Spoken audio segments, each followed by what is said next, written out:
G'day everybody, my name is Elliot Waters and you're listening to the Dysregulated podcast. As always, thank you for tuning in. Today's episode is the next installment of the Fortnightly Check-In series where we see firsthand right now in the moment how I am travelling. So this week has seen me return to doing some Black Dog presentations. In particular, I gave a webinar through the week to some very brave parents, all about navigating your teenager's mental health. That was the topic, and I think it went pretty well. The feedback was quite good. It's always a great honour doing these Black Dog presentations. If you want to hear all about that, feel free to listen to my episode, My Greatest Honour. But I think it went well. The whole time, of course, my inner critic was just nagging at me, just saying, Elliot, you're not getting those points across, you're not speaking clearly, you're not getting the job done. But thankfully, the feedback at the end was quite positive, which is always a little bit overwhelming, but it's great to see. And it's really great to put that inner critic back in its place.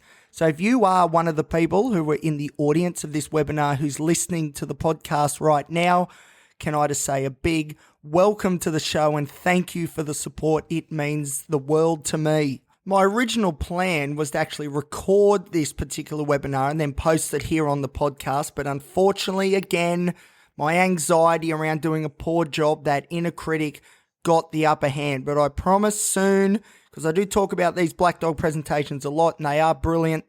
Well, the idea behind them is brilliant. Hopefully I do a good job.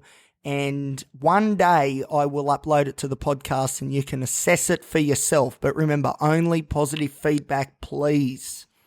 All right, so let's get on to another of my favourite topics, which is medications. Now, you may remember last episode or the one before, I was talking about how my psychiatrist has put me on another SSRI. So we've sort of come full circle. I've done the SSRIs, I've done the SNRIs, I've done the NDRIs, we've done antipsychotics, we've done mood stabilizers, and I'm sure there's more there as well. But now we've come full circle back to the SSRIs. So previously I've been on Prozac and Lexapro with very little gain, and now I'm on Zoloft or Sertraline. So I'm about 3-4 days on it now, and well, the initial stages have not been kind as I expected. There's been some nausea, some dizzy feelings, which has happened every other time I've gone on SSRIs. And I might add, there's been a reduction in mood. SSRIs. I tell you what, they'd be good if they worked. Well, anyway, they'd be good if they worked for me. They seem to work for some other people, which is great, but I have not had a very good track record with them so far. But anyway, we're about 4 days into Sertraline. We'll see if that brings about any meaningful change. I was actually doing a bit of research on Zoloft, Sertraline, before this episode. The way it works, it appears the Sertraline is very good, supposedly, at fixing anxiety and then depression. So we're talking 3 to 4 weeks, and then you start to see the anxiety abates, which would be nice.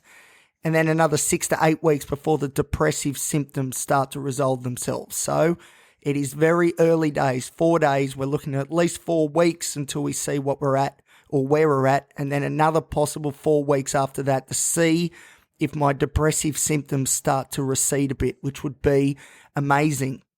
And I'll tell you what, if this doesn't work, I've got a backup plan in the form of LSD and psilocybin or magic mushrooms. So there's been a lot of research on hallucinogenics and what they can do for mental health. If you go back to another of my episodes, treatment-resistant disorders, I go into depth of how the government here in Australia at least is dragging their feet a little bit when it comes to hallucinogenics and the benefits that they can bring. But I am not going to wait around for the government to sort their shit out, you could say, because really, for some people, and at times for me too, this is a matter of life and death. I know that's very serious, I know. But seriously, that is what we're looking at here with a lot of individuals. And the research around hallucinogenics is so strong that you just can't ignore it, or at least I can't ignore it anyway. But I've got to be careful because if you're on SSRIs and then you use hallucinogenics, that can end very, very badly.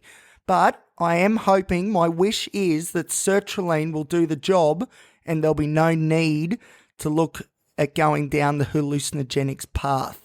And I might add, when I'm talking about hallucinogenics in light of mental health, the dosages that one uses for therapeutic benefit is a lot less than people would think of when they think of hallucinogenics.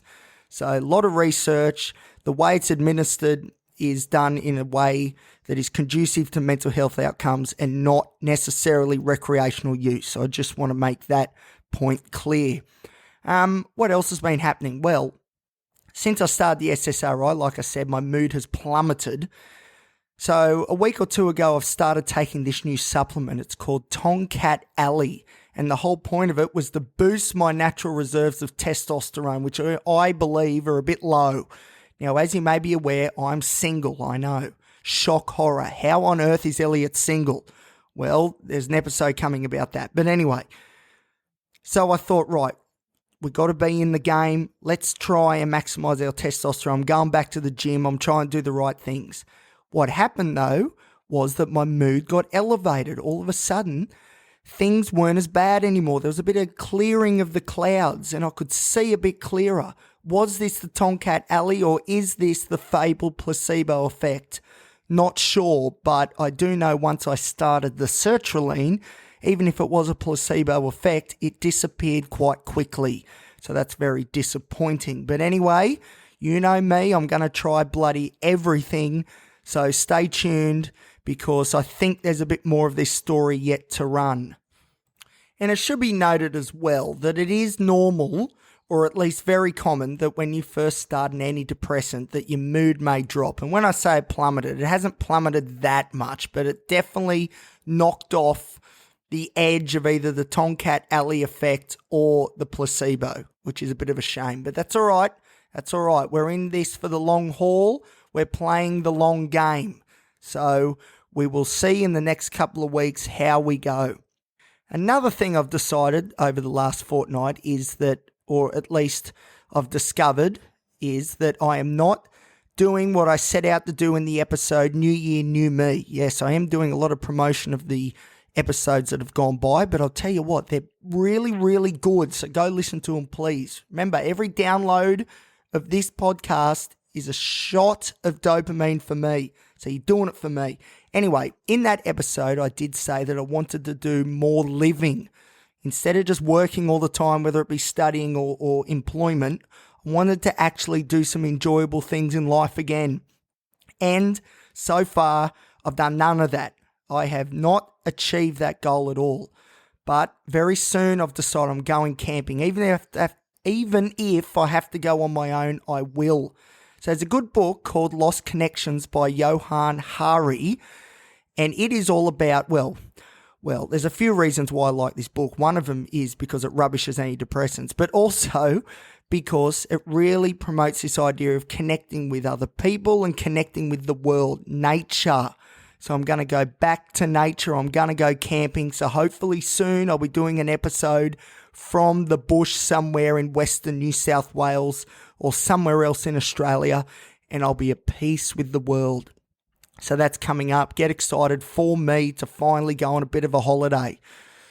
Anyway, I think that's it for the check-in. I think that's all I have to report. So yes, I will keep you posted on how the sertraline goes. Hopefully soon I'll get a Black Dog presentation uploaded as well. And hopefully I'll be going on holidays and I can report all about that and all the great benefits for my mental health that brings.